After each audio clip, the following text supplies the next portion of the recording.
বেশ কিছু চাকরির ইন্টারভিউ দিয়ে শাকিলের কোনো চাকরি হলো না। আজকাল চাকরি পেতে যোগ্যতা নয়, মামা খালু লাগে। শাকিলের সুপারিশ করার মতো কোনো মামা খালুই নেই। সে যাই হোক, এখন সিএনজি চালিয়ে মোটামুটি শাকিলের দিন যাচ্ছে। হঠাৎ একদিন তার সিএনজিতে স্যুটবুট পরা এক সাহেব উঠে। সিএনজি থেকে নামার সময় শাকিলকে ভাড়া দিতে দিতে তার ব্যাগের কথা ভুলে যায়। সিএনজিতে ব্যাগটা ভুল করে রেখে চলে যায়। শাকিলও খেয়াল করেনি। একটু পরে শাকিল রাস্তার পাশে তার সিএনজি রেখে একটা দোকানে চা খেতে যাবে।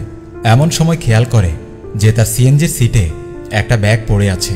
তখন সে একটু ভয়ে ভয়ে ব্যাগটা খুলে এবং দেখতে পায় ব্যাগে অনেক টাকা আছে। সেই সাথে সাথেই তার সিটের তলায় ব্যাগটা লুকিয়ে ফেলে এবং সেদিন আর ভাড়া না দিয়ে সে সোজা নিজের বাসায় চলে যায়। বাসায় ঢুকেই সে ভাবতে শুরু করে এই টাকার ব্যাগ সে কি করবে। চুরি হওয়ার ভয়ে সে ব্যাগটা কাঁথা মুড়িয়ে বিছানার এক কোণে রেখে দেয়। খাওয়া দাওয়া বাদ দিয়ে সে শুধু এটাই ভাবতে থাকে যে এত টাকা সে কিভাবে কি করবে। আবার অন্যের টাকা মেরে খেলেও আল্লাহর আদালতে দাঁড়িয়ে জবাব দেওয়া লাগবে। এসব ভেবে সে খুব টেনশনে পড়ে গেল।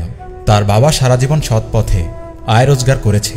সে বাবার সন্তান হয়ে সে অন্যের টাকা মেরে খাবে, এটা হতে পারে না। হয়তো এই টাকা ফেরত দিলে আল্লাহ তাকে আরও বড় কোনো উপহার দেবে। তাই সে পরদিন সকাল থেকে চুপি চুপি ওই লোকটাকে খুঁজে বেড়াচ্ছে।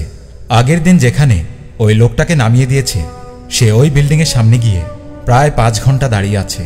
আশেপাশের লোকজন কেন দাঁড়িয়ে আছে জিজ্ঞেস করে বলে সিএনজির ইঞ্জিনের সমস্যা, মেকানিক আনতে গিয়েছে একজন।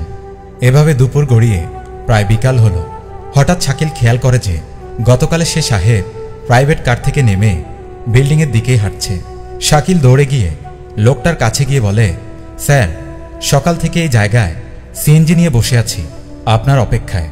সাহেব, আপনি টাকার ব্যাগ গতকাল আমার গাড়িটাতে ফেলে গিয়েছিলেন। আমি আপনার 1 টাকাও ধরি নাই স্যার। বিশ্বাস করেন, আপনি আমার সাথে চলেন, আমার বাসায় ব্যাগ ভর্তি সব টাকা আছে।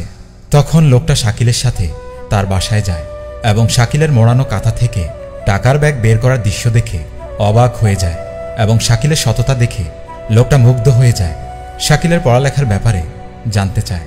সব শুনে শাকিলকে তার সাথে নিয়ে যায়। একটা শপিং মল থেকে ভালো কিছু জামাকাপড় কিনে দেয় এবং পরদিন থেকে তার অফিসে জয়েন করতে বলে। শাকিল বাড়ি এসে সাথে সাথে নফল নামাজ আদায় করে, আল্লাহর কাছে মুনাজাত করে এবং তার সততার পুরস্কার তাকে এত বড় করে দেওয়ার জন্য বারবার আল্লাহর কাছে শুকরিয়া জানাতে থাকে।